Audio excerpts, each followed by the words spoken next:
I'd be really upset if the doctor walked in with truth and method. It was just like, don't worry, we're just expanding the common ground of understanding. I hear you, I see you. Like, sir, cure me.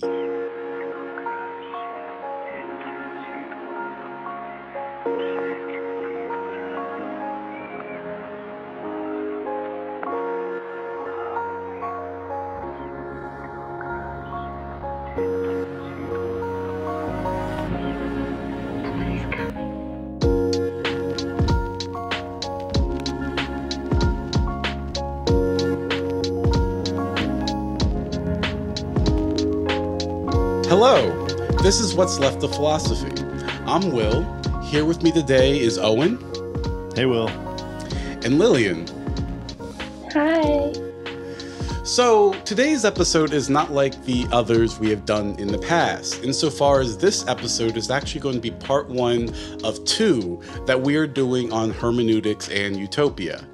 Today we are discussing Hans-Georg Gadamer's 1983 work, Praise of Theory.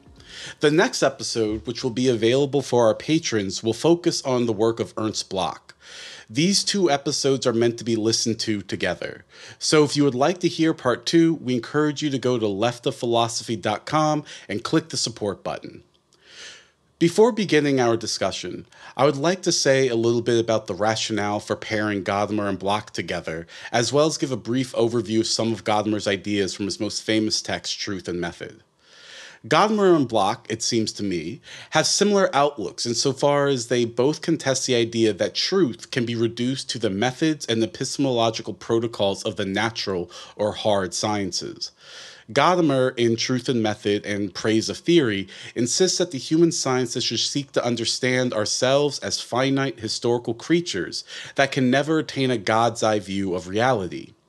Bloch, for his part, as you will see, but I will leave more of the Bloch discussion for next time, but Bloch, for his part, distinguishes between the cold or hard scientific streams and the warm or human scientific streams of Marxism. Neither disavows the knowledge that can be produced by the hard sciences, but they contest the notion that understanding our social being is the same as the technical knowledge one may have of a theorem, mathematical data, or physical laws. To put it plainly, for me, I think most Marxist leftist critiques of utopia follow from a prejudice, and for Gadamer, as I will show, it is a prejudice that does not name itself as such, towards the natural sciences, that misunderstands utopia as an interpretive activity. Insofar as utopia is not calculable or does not accord with the method of Marx, it is thought to be either a necessary or an active impediment to socialist transformation. Just real quick, nothing annoys me more than people quoting the one line Marx has about utopia and taking that as a sufficient argument about what utopia means transhistorically and all of that. But I think part of the point there is Gadamer's worry about some methodological thinking is it becomes simply about applying rules rather than attending to context and attending to what a concept is trying to say to you. Turning to Truth and Method, for Gadamer, this posture is the legacy of the Enlightenment's, quote, and here I'll be quoting from Truth and Method, quote, prejudice against prejudice, and its faith in the, quote, absolute self-construction of reason, end quote. Gadamer claims that in the Enlightenment's drive to release reason from superstition and immaturity through the methods of the natural sciences, it ended up mistaking the social and historical character of our capacity for reason. And that, social and historical character is the fact that the prejudices of history and tradition enable me to reason in the first place. Rightly or wrongly, Gadamer pegs Descartes' method of radical doubt as symptomatic of the now contemporary hubris that reason can ground itself. And Descartes also comes up at an important point in Praise of Theory as well. Gadamer notes, however, that even Descartes left ethics outside the circle of radical doubt. Gadamer's point is that reason could not even produce the knowledge that we find in the hard sciences if it did not have some basic understanding, a prejudged or prejudicial understanding of the world in which we live. Gadamer's favorite example is of reading a book. We could not even begin to make sense of a text if we withheld all prejudgments, all ideas of what the whole of the text could mean. We begin reading and understand the text on the basis of how we assume all the parts fit together harmoniously. None of this implies I cannot find out I was wrong or change my mind, but my experience of error will not be in escaping the prejudices that I've inherited from history and tradition, but in seeing how they are pulled up short by the text. I must be open to letting the text speak to me rather than imposing myself on it. This theoretical experience, this way of seeing, is not the product of strict methodological rules that I choose to follow by my mastery of reason, but by my fundamental openness to listening, my acceptance of my basic finitude. Here we find the normative edge of Gadamer insofar as he sees the domination of method as an inhibition to grasping social life in its historical and dialogical character. To repeat, none of this is to say that Gadamer rejects science. It is to say he rejects the methodological character of the hard sciences as appropriate to the ethical constitution of social life. I think this is the irreducibly liberal element of Gadamer's thinking, insofar as he holds the importance of not imposing predetermined ends on social life or theoretical understanding. He makes a lot of hay out of it. It's the liberal arts. It is not, the scientific arts. And by that, he means it is important that this art of understanding is free from the idea of ends whatsoever, that it should be taken as an end in and of itself. And what I see him doing there is he's very worried that type of methodological thinking is a mode of instrumentalizing social life as if it already had one concerted predetermined end. In other words, it's the loss of a type of pluralism, I think, for Gadamer. Instead, we must see that this dialogue with those who are other than me, and for those who are listening, those who are other than me for Gadamer is other people, it's other traditions, it's also the text can be other than me. For him, hermeneutical existence is basic to how I engage with life. We must see that this dialogue with those who are other than me has no necessary end except the creation of a common ground where we can understand one another. And it is here that Gadamer breaks decisively with Bloch or any utopia as such. We are unavoidably finite creatures, and the form of reason that follows from the method of the natural sciences seduces us into our, quote, prepossession with the technological dream and our obsession with emancipatory utopia. The emancipatory utopia, for its part, is beginning to look more and more like the trauma of a freedomless world bureaucracy, end quote. If reason can truly free itself from history via the imposition of rules, then it seems as if at some point science will allow reason to release itself from all limits. Gadamer thinks this can only lead to disaster and asks, what needs to be restored if we want to survive? Well, surely nothing but the consciousness of our real situation in the world. What we really have to do is alter our consciousness. The world must be known as something other than just a world of unlimited possibilities, end quote. For Gadamer, hermeneutics allows us to never forget that, quote, history does not belong to us. We belong to it. Long before we understand ourselves through the process of self-examination, we understand ourselves in a self-evident way in the family, society, and state in which we live, end quote. And so I will wrap it up there. And I think what is going on in much of the essays in praise of theory is that Gadamer wants us to take seriously our limits, our finitude, and he tends to think, and there are several places where he actually talks about utopia rather negatively, that he thinks that we are seduced by a utopia of reason that thinks that actually the world can just be whatever we want to make it, that the world can be endless, and that we can be the ultimate masters and determinant of the ends of the world. But he thinks if we rigorously understand ourselves as really circumscribed and formed by history, what comes with that is a type of humility that's necessary for engaging in the dialogue of social life. All right, I will stop it there and open up to you all. What jumped out at you in the text? What did you find interesting? So I'd like to know, so this jump between method and determining or dictating the ends of the world, there is something really extreme in that leap for me. And okay, I'm gonna back up. There are a series of questions that are motivating this text, and I think some of them motivate me and others don't motivate me.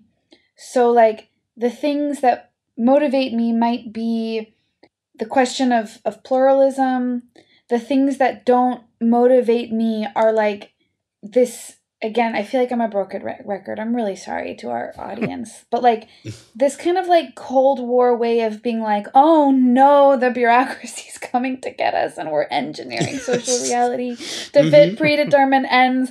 I just feel like, homies, that has spun out of control, that we do not need to worry about the bureaucracy at this time. We need a little more, like, we need some reining in, as it were. Maybe a little more order. So I guess we need a little more order, I'd say. But so I'd like to kind of ask, like, what is, when you say there's kind of a normative thrust to this, that it's a worry about forsaking pluralism, like, what is a way of being worried about this in 2022 that could make sense to me? Oh, okay. Yeah, so reanimate, like, can I reanimate, have the thought reanimated for myself? Yeah, that's a really good question. Yeah, I think what's really interesting is that, yes, this text is from the 1980s, and I don't think it's incidental that there is a type of Cold War edge to it. And he does, in one of the essays we start talking about, the differences between the West and the East, and he thinks that the problem is that they are converging on this notion of bureaucracy. So how about this? We could reanimate the question when we look at how some people in power look at the economy and what the economy demands that we do to social life. For instance, you'll have someone who is one of our great heroes in the Democratic Party, Larry Summers, saying what we need are, I know, yeah, that's meant to like make people jump out of their seats, like, who? Not him. We need, I think he said something like 5 years of unemployment at 5%. This is what the economy needs in order to bring inflation under control.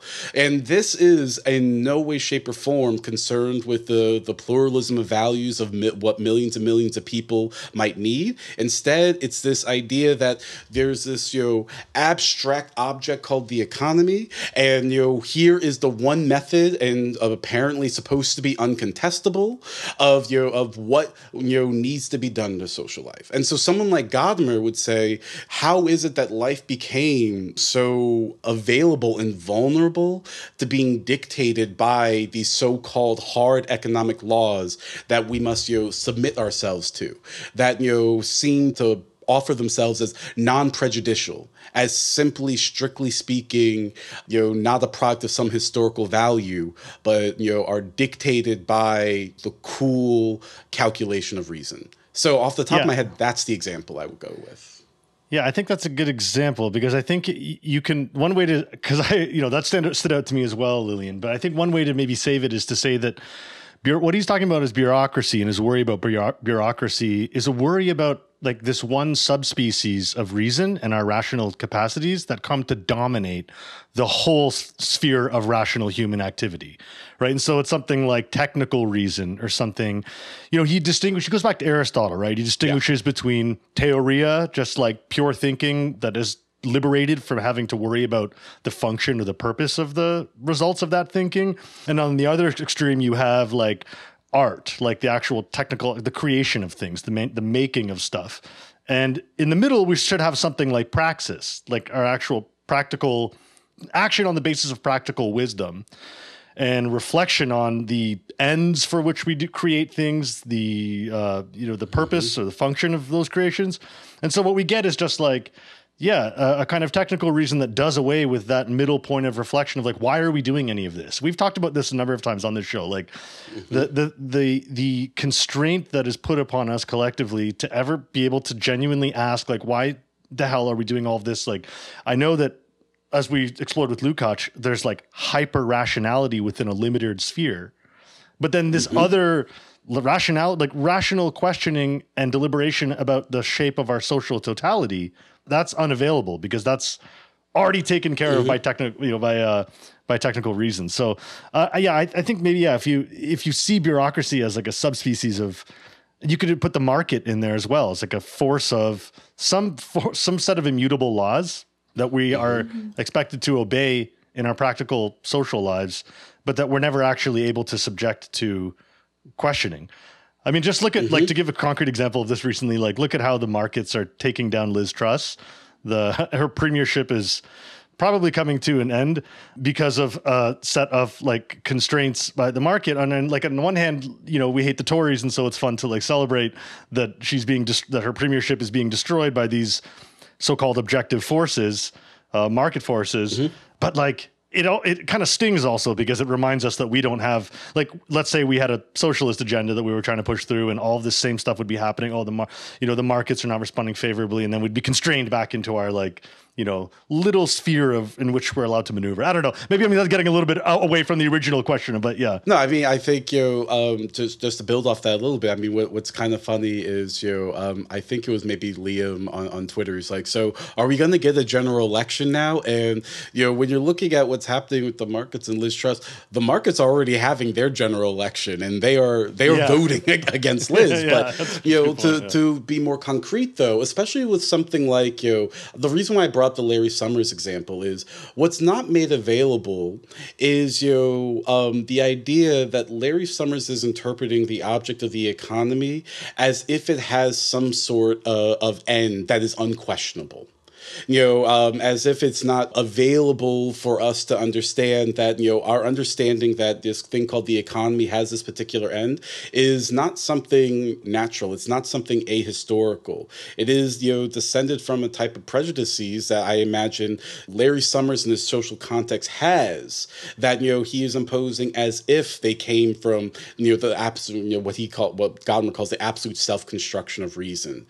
And so I think at least, you know, part of what Gadamer is saying here, his worries about bureaucracy, is that it doesn't allow us to engage in a type of dialogue or a listening that would allow us to be disagreed with, to allow our ends to be available as an object of critique. That, you know, to go with what Owen was saying, to ask, you know, is this, you know, what we want? Is this what we need? Is this, you know, harmonious for our social life? And so he's really worried about reason thinking it can just slip itself out of historical and social context and make decisions from outside. So I see the point and I see the concern.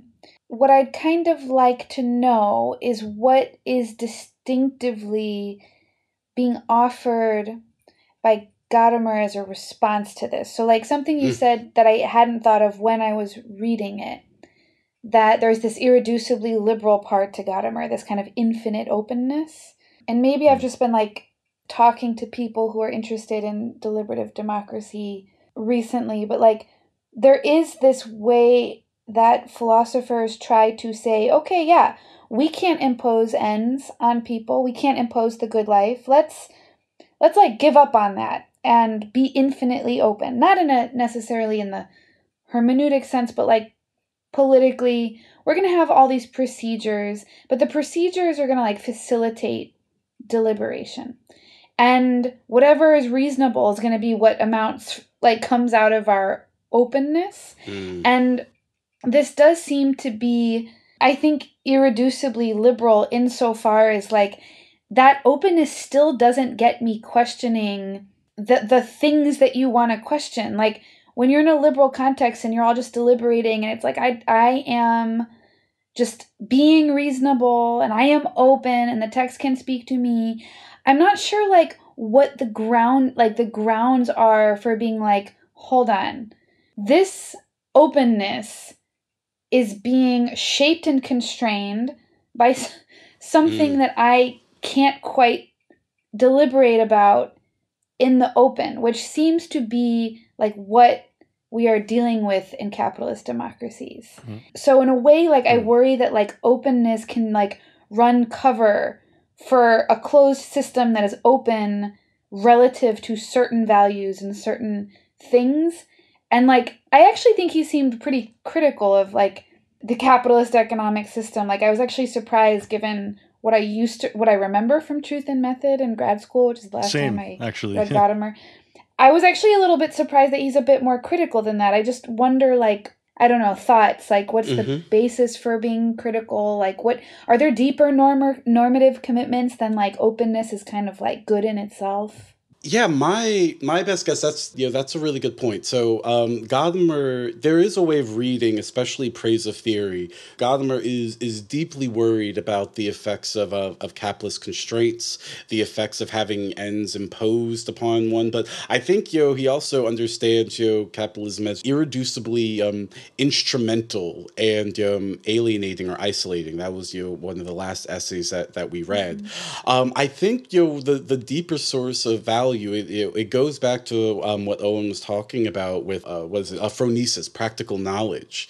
So for Gadamer, the hermeneutical consciousness, when it is trying to understand, on the one hand, it is constrained. He doesn't think that we can simply get ourselves out of history, tradition, and prejudice, but it is also open to analyzing what it is that this context demands of me now. And so for him, these constraints aren't meant to be simply invisible. They're not meant to simply be transhistorical.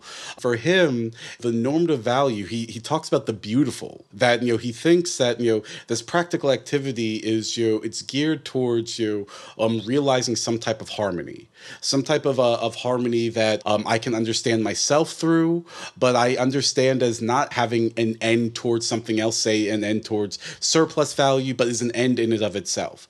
And so I think the critical posture for him is to be able to see how our social life attempts to reduce all sort of practical thinking to simply instrumental thinking, simply to an end that we did not choose rather than a sort of an end in and of itself. So I think he thinks that there's a different type of value of totality and harmony at play than you find in capitalist social life. Yeah, I think that's right. I think also, like, I can't speak as much to the normative constraints because I don't really know, but there's definitely a sense in which the kind of open, what we're calling here liberal deliberative process is constrained historically in a way that maybe it isn't. It's constrained by one's historicity in a way that maybe it isn't for liberals. Because, this whole idea of getting over the prejudice against prejudice and understanding that, like, your specific historical prejudices are not like your limitation on understanding, but they're actually your opening onto, they're how you can engage with horizons other than yours, including historical horizons other than yours, right? How you engage with the past. Instead of trying to be like, oh, I'm going to understand the past objectively, or I'm going to understand some text or some other culture or something objectively from some like neutral standpoint. It is your set of located prejudices that are actually your opening onto engaging with things that are alien, except in a finite way.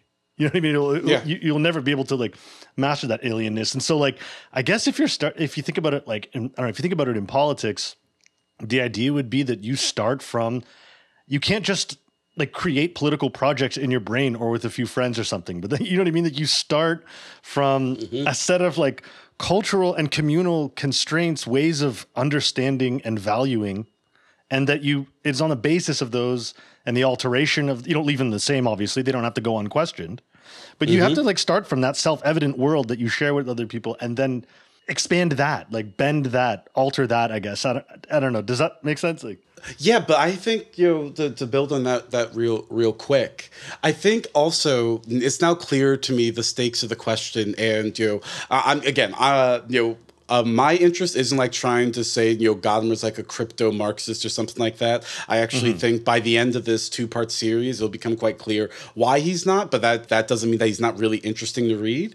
Is that also for Gadamer, his issue with, let's say the method of capitalism is that capitalism does not intrinsically understand itself in terms of finitude.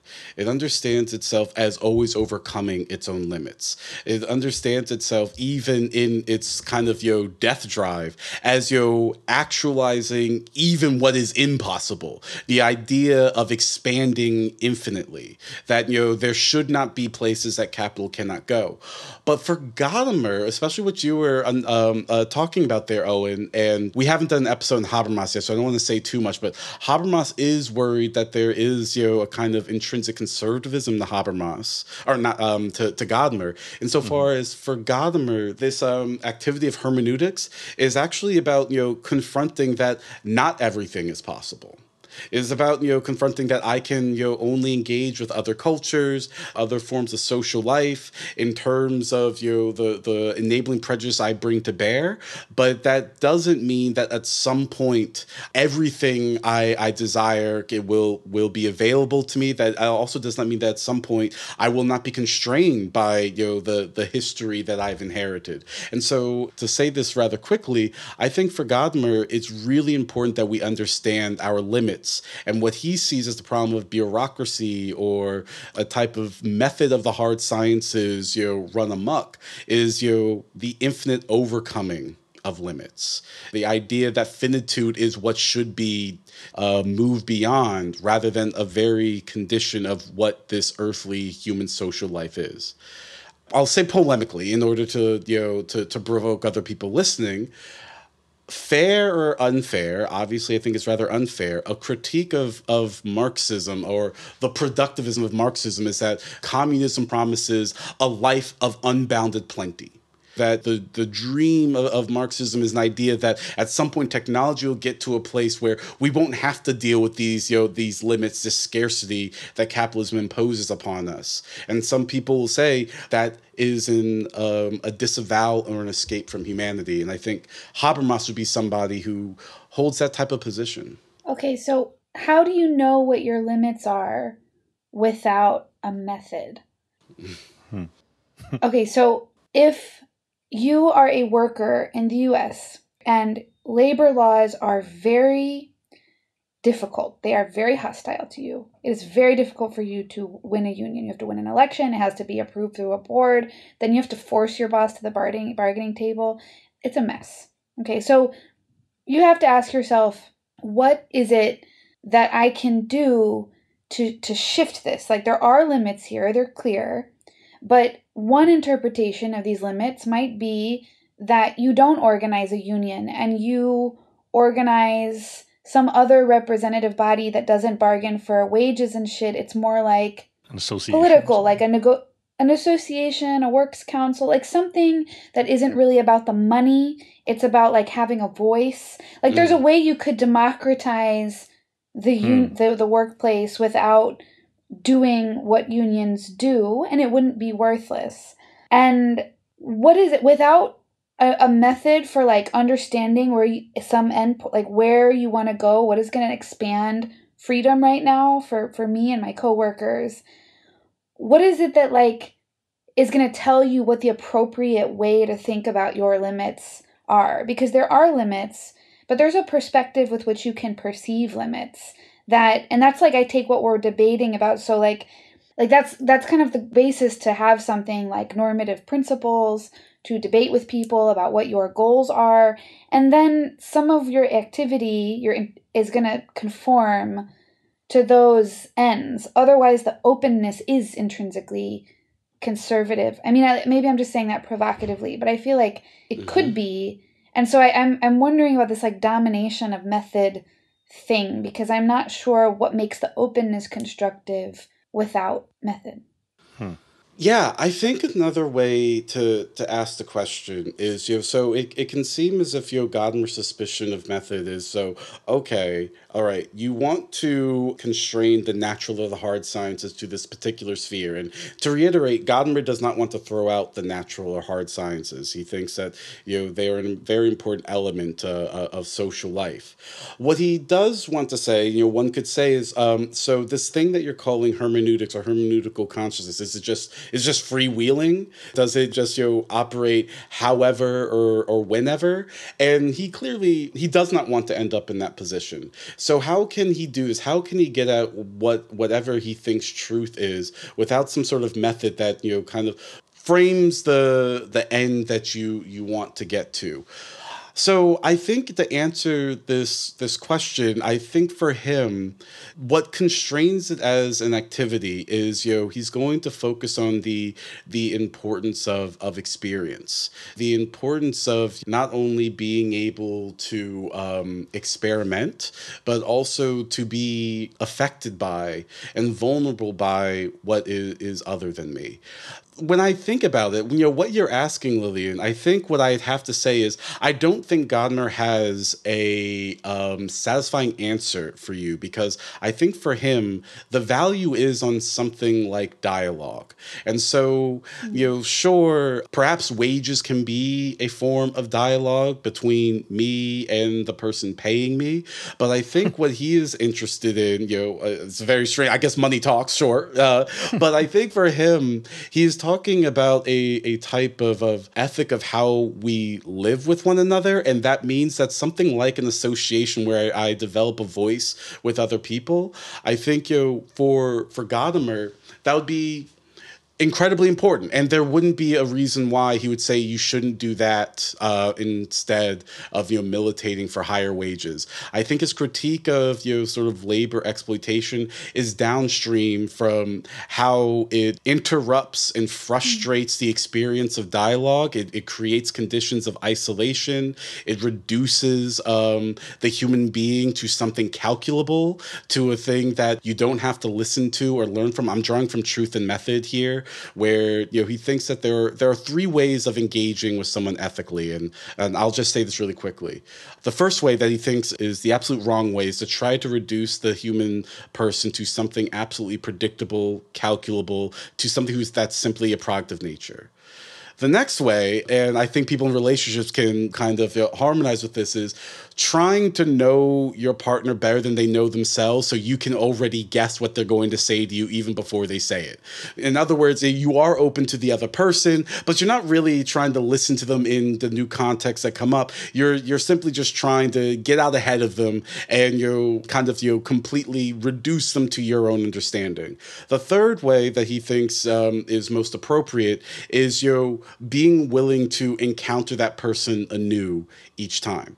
And so for him, he wants to ask, what is in our social life that prevents us from having that experience of encountering another person, being surprised by them, allowing them to show us that what we thought we knew was true, in fact, was not. And for him, to say this rather quickly, that is the ground of sociality for him. What allows us to actually encounter other people as surprises, rather than encounter them as competitors, rather than encounter them as absolute strangers, or encounter them as mere data that I need to, resist, evade, or move around. Yeah.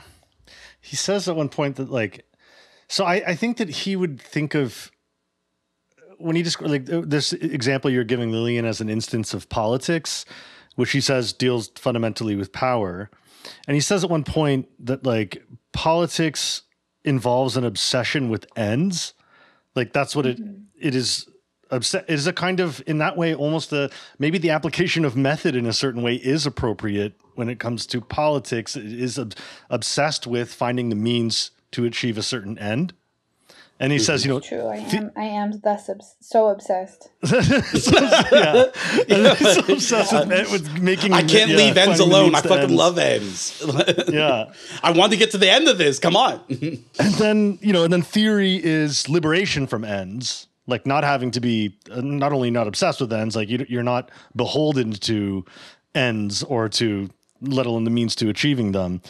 But then I guess there is, again, the phronesis, this kind of practical wisdom, which would, I guess, have a place even in the example that you're giving, which is what he describes this of finding a balance between the obsessive pursuit of ends and being liberated from having to think about ends. And I guess that is the sphere in which we think about one, you are acting from a way that is context specific. I mean, unionization in Alabama is not the same as in New York or as in Germany. And so you have to draw from a kind of ethos and a specific set of historical circumstances in order for it to be effective. So there's that. And then also what are be able to step back and think about what are maybe the larger ends of a certain union drive. I mean, is it just about wages? Is it about power? Is it a general strike in view, something wider? Is it a more regional kind of strike? You know what I mean? There's the room. It doesn't fully account for something like a labor struggle, but I think there is room for the kind of reason that he sees as so important to practical life, to find its place there without it being exhaustive of what of what goes on there. He has this weird example of medicine where he's like, you know, medicine doesn't. I was kind of confused by that. Yeah. So here's my pass on what I think. I feel like he's there are trying to do. ends with medicine, maybe. Like, So like, he wants to say that there aren't. Like, just putting it out there. My doctor should be like, cure my disease. Keeping me going. I'd be really upset if the doctor walked in with truth and method. It was just like, don't worry, we're just expanding the common ground of understanding. I hear you, I see you. Like, sir, cure me. What? Yeah. But I'll never fully understand what's going on with you, but we can merge horizons to an extent. You understand where I'm coming from. I understand where you're coming from. And we have a merger of horizons. I bet that disease sure does hurt. Damn. I feel you. Okay, I'm so not there are you. a number of problems. Politics might be one. Medicine is certainly another. Please continue. But here's my pass of what he was saying with medicine. That for him, medicine isn't about getting to some final end, creating something new. It's about restoring the proper equilibrium of the body with itself. And so even, of course, that requires technical knowledge. That requires hard sciences. You better know how lungs work if you're going to operate on lungs. But he thinks that, you know, medicine has a fundamental pre-understanding, and I'm doing everything I can not to say the H word, Heidegger, but, you know, it is here, a foreconception of what the proper harmony of the body, the relation of its parts to the whole are. I bring that up because I wonder if there's a way, if we, you know, obviously, you know, Gadamer in what we've read says nothing about labor struggles, but, you know, he is interested or critical of what he thinks is capitalism producing a fundamental disequilibrium, a fundamental disharmony in social life. And so one could say that Gadamer would understand, you know, a type of labor struggle in terms of, is it able to restore a type of equilibrium that is proper to our understanding of the social life of human beings. And so there is a way to have a kind of critique of a type of dominating power that, you know, refuses to allow the parts to be harmonious with the whole, that refuses to, that doesn't accord, how I will put it this way, that doesn't accord with our foreconception of what harmony is like. And so, you know, he's able to make this kind of critique of you know, capitalism or administrative society, because he's saying that it frustrates our prejudices of what a harmonious, you know, life is experienced as. And so maybe there's a way of him saying, and again, this isn't about trying to rescue Gadamer for radical ends, whatever that means, but I think he is saying that, you know, we do have a foreconception of what harmony is like. And, you know, and so what hermeneutics as an activity can do is bring us back to that harmony with ourselves and with one another, and to be critical of instrumental rationality that, you know, disorganizes us and disorganizes our harmony. I mean, as I'm talking, I'll shut up. I've been going on for too long, but, you know, as I'm talking, it's really hard for me to get away with it from what I do see as something really fundamentally conservative in Gadamer. I think, you know, for Gadamer, cultures obviously can and should change, but, you know, he's really worried about the technical forces of capitalism almost dissolving, you know, our basis of common understanding, our prejudices. He thinks the youth are now hostile to culture. Yeah, that was really weird. I was not expecting him to say that. I mean, didn't he say that in '69? Yeah. Yeah. And yeah, he was like, yeah, I actually thought he said something like, you know, the youth are really hostile to the sort of bureaucratization of life and all of that. And I think he said they hate culture. Well, he said both. Oh, yeah. Wow. Yeah. Oh, he said both. Okay. But isn't this 1969? Like just kind of post 68 student movement in Germany? I don't know. I wonder what his... Yeah, so what would it mean for him to say the youth hate culture? Because I thought the dominant interpretation of those, they were all about culture. It was all about hippie culture. Here's how I interpreted that, and I don't know if it's fair.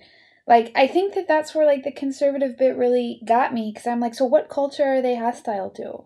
Okay. Like, the culture of their... Like, I'm sorry, Gadamer, if this is just not what you meant, but, like, when people are like, and they hate culture... I'm like, but they were doing lots of culture. People like culture, movies, new wave stuff. They're all like hippies and shit like that. Yeah, but they weren't reading God Goethe. bless them. But they weren't reading Goethe. So, right. So you see where I'm going with this? It's like absolutely. Okay. I mean, it's like Gen X dad being like, millennials, they don't have culture, they don't have appreciation for things, they're always on their phones. You know what I mean? They don't even watch Humphrey Bogart movies anymore. Like, what the hell is going on here? I mean, but there's a serious question. So this like, helps me draw out why I want to pair Gadamer and Bloch, because for Gadamer, there is a constant importance of history that I think is sometimes valuable for understanding who people are. But I also think that there is fundamentally in Gadamer a type of suspicion of the new and transformation. Gadamer is okay with transformation insofar as it can become integrated and reconcilable with the prejudices and the cultures and the meanings that we have. The idea of the radically new, of a radical reorganization of our social life, I think Gadamer is fundamentally suspicious of. That he thinks that it erodes our understanding of ourselves as finite historical creatures in a particular context. So I guess what I wanted to ask you all is, at the end of the day with Gadamer, do you think, and I'm not sure I believe this, but do you think that Gadamer has a point about being clear on the different, you can say, methods or practices of what's called the hard and natural sciences and the human sciences? Let me ask it a different way. Is it possible that Gadamer is right, that we lose something about our sociality when we take almost all of our lead from how the hard sciences interrogate objects, their modes of discourse and evaluation and truth setting? That seems to me like what's going on in praise of theory. He wants a type of theoretical experience that isn't committed to particular ends, that can enjoy its own creativity for the sake of its own creativity. He says that somewhere. The type of enjoyment for enjoyment's sake. He describes it as the enjoyment of theory, that it isn't immediately instrumental. And so I'm wondering what you all take about from that, because I will put it in my own languages. I think sometimes people have this hostility to Marxism, and I think we've been contesting this throughout the history. Oh, do they? The length of the podcast. Oh yeah, I know that's a shock to you. But this hesitance of Marxism that it reduces human social life to simply these abstract rules of interpretation, such that the plenitude of human life seems to fall out. I mean, we have pushed back against that interpretation, but I think that this is something that's animating Gadamer. Yeah, I feel like confused about some of that. Yeah, confused about some of this, because it's got to be the case that there is a division amongst different practices of reason or different manifestations of our rational life, and that the method of the natural sciences has come to play an inordinately large role in shaping what we spontaneously see as rational, or what we think belongs to the sphere of reason. But then I'm also kind of reflexively hostile to some people's, honestly, just straight up, like some people, the way that they understand philosophy and distinguish what they do, or even the kind of political philosophy that they do from like the bad kind or something. It's that you often hear this expression is like, well, we're not like creating programs here. Like I'm not a politician making a program for what should be done. I'm just like doing and philosophy. I can just say whatever crazy. Yeah, well, exactly. Because then I think that exactly, that's just, it's the joy of theory, baby. It's a bullshit. I think 95% of the time, maybe more, it's a bullshit excuse for just like having zero conception of what the stakes of the work that you're doing are, or what historical like world they're connected to, what like the practical social milieu in which you are working. And it's disingenuous, first of all, to think that certain ends or political purposes don't creep their way in to what seems to be the most, let's say the most for its own sake kind of theoretical work. So this is just something I've grappled with, is that I don't, and at the same time, like I don't think that doing political philosophy has to always be obsessed with showing like why you're doing it and what it's connected to and where you think what it might contribute to or something. So it is a kind of a confusion that I have, and I do think that he helps me make sense of it a little bit better. I'm with you. There are two things. One, no, I really don't buy this distinction between the natural and the human sciences. I've thought about this like on the surface, and it's something that I'm actually quite keen in my academic life. I'm like working on this like domination project. In my like the second phase of my academic life, like whenever I reach there, I'm actually like pretty interested in philosophy of science and like philosophy of social science, and the more that I don't want to overstate it, like I've read around the edges of this discipline, and it's made me skeptical that there is a hard and fast distinction between the natural and the human sciences. And it seems like the natural world is very messy, and we are natural creatures. And like the only thing that might really be different is like, I disagree with that, you know, by the way. I don't think we are natural creatures, but that's for another episode.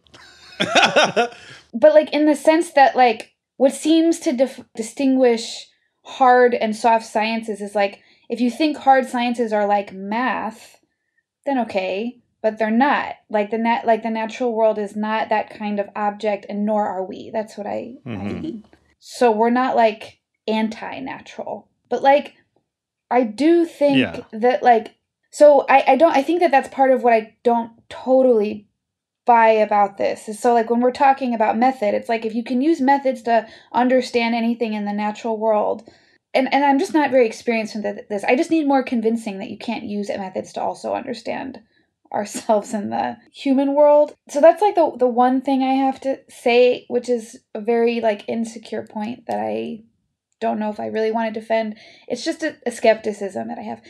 The second thing is totally in alignment with what Owen just said, because the flip side of what you just said about people being like, I'm just doing theory here, is honest to God, if I hear one more person just be like, how is this relevant to practical life? Or like, what's the relationship between theory and practice? And like, how do I take this with me? I'm like, you are in a philosophy seminar.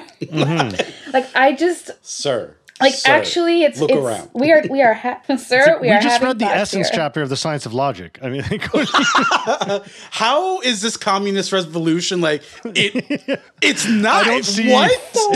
I don't see what Lenin saw here. So not seeing it. There's something so boring and repetitive about this concern, the relationship between theory and practice, and it's a real concern. But like the way it continues to get reiterated for me is just not. It's not jazzing me like it did 10 years ago. Let's put it that way. Which is not to deny that like there is a real problem.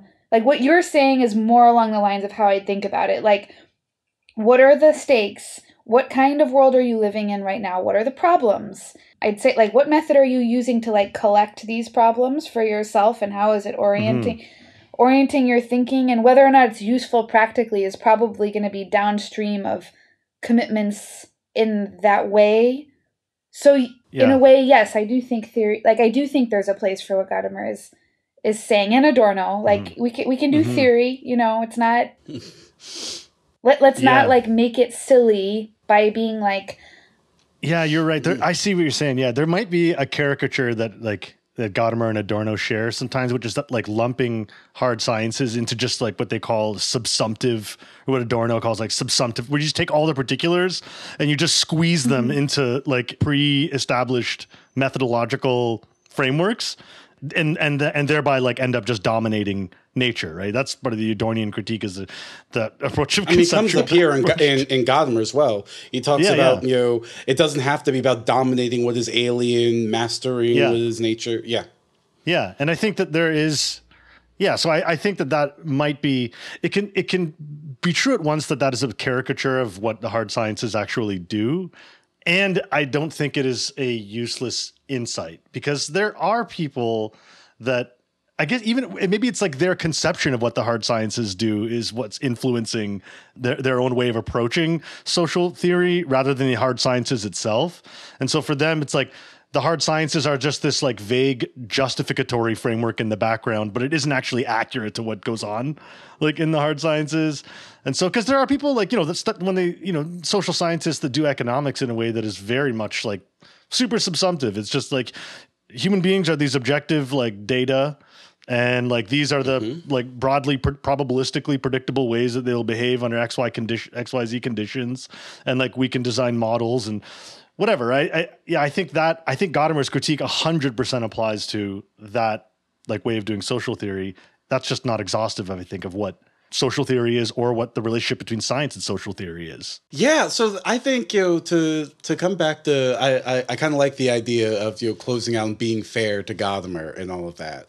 I think what Gadamer could be saying is something like, like I said, his bugbear is Descartes and all of that. And again, I include the proviso, fairly or unfairly. I know there are Descartes stands out there who think he has been the most unjustly treated historical figure in all of Western philosophy, but his issue is someone taking the hard sciences to mean that the actual practice of the hard sciences is, reason completely cutting itself loose from any sort of prejudices, that reason cuts itself loose from any presuppositionless. And when I taught this text to my students, a few weeks ago, I said, what's funny is what Gadamer you could read him as saying is that actually people misunderstand what it is scientists actually do, that they're always engaging in, interpretation, questioning each other's, hypotheses, trying to see, what assumptions that the others made in order to try to get at a greater whole. The other thing I was going to say is that, I think is, really nice. And I was really happy to hear you say that, Lillian, because I really agree with this, is there is something also reductive of demanding that theory become immediately instrumental. I have sometimes found myself exhausted where it just feels like, what else is there to say? We all know that the world should be better. We all know that domination is bad. And it's like, you miss that, there should be, some of the activity of theory is, developing a broader understanding of yourself. And by that, I don't mean like your individual self. I mean the world in which you are in. And sometimes that can get frustrated when what we demand of theory is to be immediately in the game of politics, if we understand politics as electoral or protest, etc. And I think what Gadamer would be worrying about is that some of the joy that comes from understanding theory is that it is not immediately translatable to how we think and talk about politics now. And to do that, you miss developing more complex, more a wiser understanding of who we are, why we are, etc. And so I kind of almost want to make a plea for theory not to be immediately shoved into, so how can I put this in my back pocket and blow up a pipeline or something? I think that this actually really captures really well. I'm just realizing this now, like both the concern I was expressing about saying, oh, it doesn't matter what the practical upshot or stakes of what I'm saying is, and this worry about demanding a practical upshot to some sort of application of what you're doing theoretically, is that the whole thing is hijacked by, and this is what Gadamer I think is really sensitive to, the whole conversation of theory and practice is hijacked by the subsumption of practice under like this instrumental conception of practice, right? The idea that like what it means for a theory to have practical stakes is like its applicability. But this is his problem with method. He thinks that's just method brain, like preventing us from understanding that there are many sophisticated ways for understanding the relationship between theory and practice that don't involve the question of like, how do I take this theory and bring it to the streets and make things happen with it? Or the question, or what I think is the complete bullshit, like disavowal of all responsibility for what you write and think. The notion that like, that's not for my job to think about. That's for like, I don't know, let political. That theory has no application whatsoever. It has no, like, it doesn't interface with your own practical reality as a writer and a thinker, or with the practical reality of the world that it's going to be inserted into, Yeah, I mean, like, also, it's a weird, like, overestimation of your own importance to, like, think that you are in your philosophy seminar.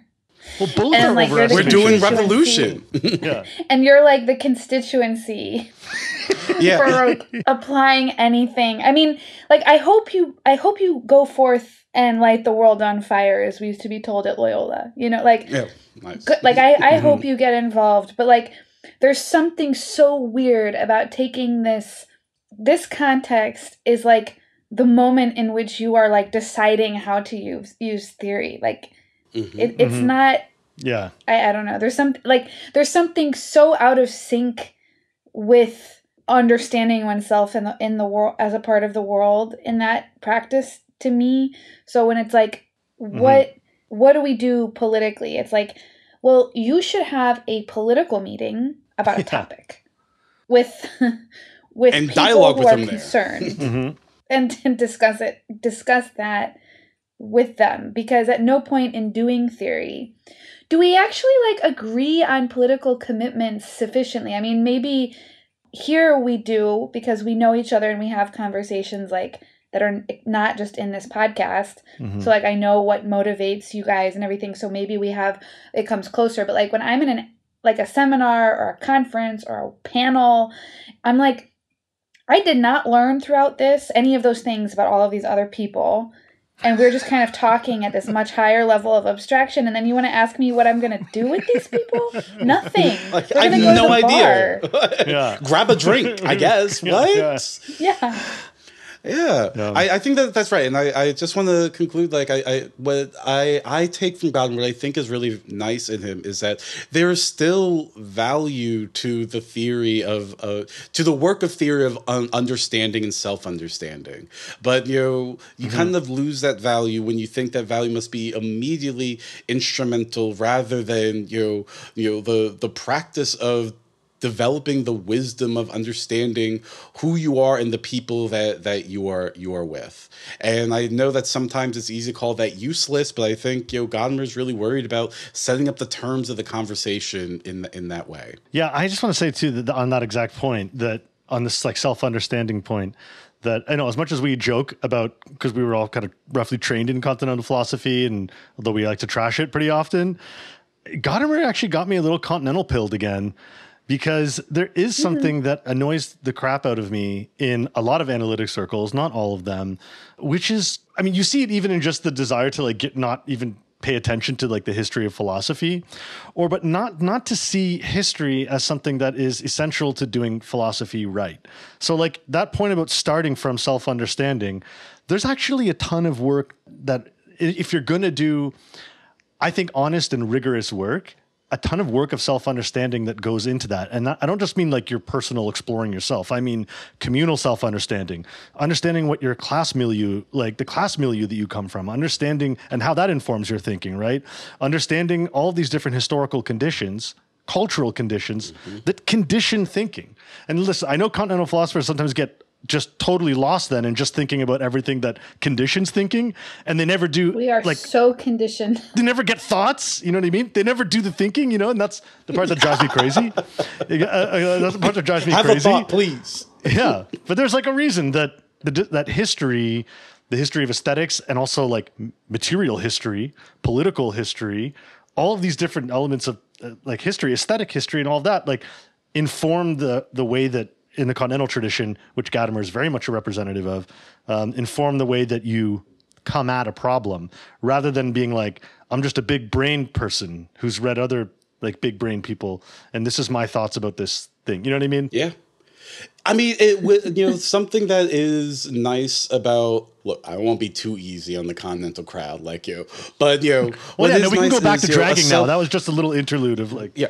It was a nice utopian break. Is that an understanding of ourselves as a community of inquirers, and an understanding that problems don't just appear to us obviously because we exited history. That's the it allows point. us to see why particular problems become salient and why other problems are not salient. And there's such great work in calling that out and showing, wait, that's really strange that you aren't thinking. And I think like so much of Lillian's work is like this, is pointing out to like, it seems as if you are naturalizing this aspect of our social lives and you're not seeing that this is a problem of domination or something like that. And I think that is really, really useful. This is, I think, like also one of the basic, I think, merits actually of Foucault is that like his work, and again, almost to a fault, is concerned with how and why something appears as a problem for philosophers to grapple with at a certain moment, or like theoreticians to grapple with at a certain moment, rather than working on problems themselves so much. Yeah, I think that's like really Foucault's strength. And I agree. I think that is, I think you should write a little essay about that being a distinction in continental and analytic philosophy, as they are so called, because I think that the conclusion that you came to about like how continental philosophers get like I'm so conditioned That like He's obsessed with figuring out how conditioned I am becomes like the problem. To the point of where you feel like you're trapped by some Greek element of the Greek language, so you can't think outside of that in 2022. Or so, you know what I mean? Like, yeah. Yeah. We're all Greeks, so like I'm so conditioned. What do I do? What can I even think about? And then analytic philosophers are like, I can just big brain this problem. There is no problem I can't analyze. Are you kidding me? There's no problem I can't think about.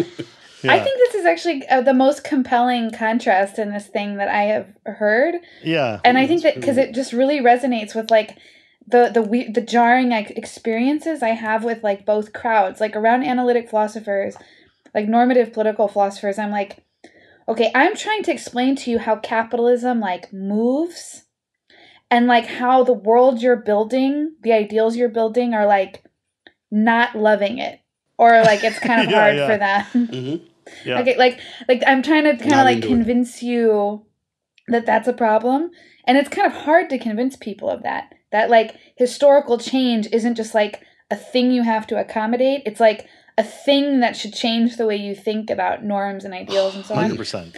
And then like, but on the flip side, the way that I like feel so alienated by continental philosophers that are like so concerned about, I'm so concerned about my conditioning that I can't even think about historical change anymore, actually, because I can't even see past my own conditioning.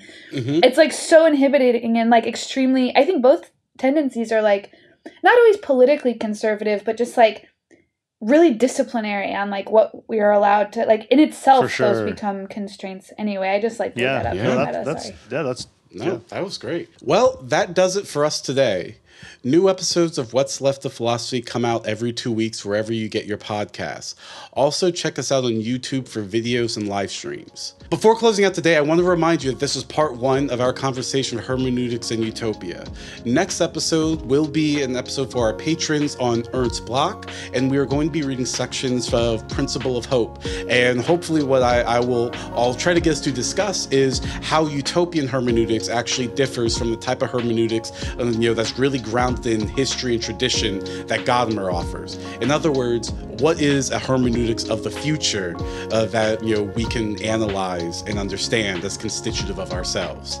But I'd like to take a minute to thank some of the people who are supporting the show on Patreon. We couldn't do this without you, and we're really grateful. Today's new patrons are Paul Sorensen, Alex Kazensi, Luke Johnson, Matthew Cull, Isaac Larkin, Sarah, Michael Cusack, Sparkles Teaches Fascism. Oh, okay. Alan Rudy, Karis Hughes, Ralph Minicilio, Jacob Reed, Travis Froberg, Hayden Kinney, Joseph, Alex Vocolo, Jacob Meyer, Klain Zollinger III, Garf Fans, Adam Algrim. Thank you all very much. If you too like what we're doing and want to support the show, please go to our website, leftofphilosophy.com, and click the support button. Patrons get access to exclusive content like locked episodes and bonus videos. You can also buy some What's Left of Philosophy merch from the store linked on our website. Follow us on Twitter at LeftOfPhil, and don't forget to leave us good reviews and comments on your podcast app. With that, thanks for listening, and we'll talk to you next time. Bye-bye. Take care. Bye.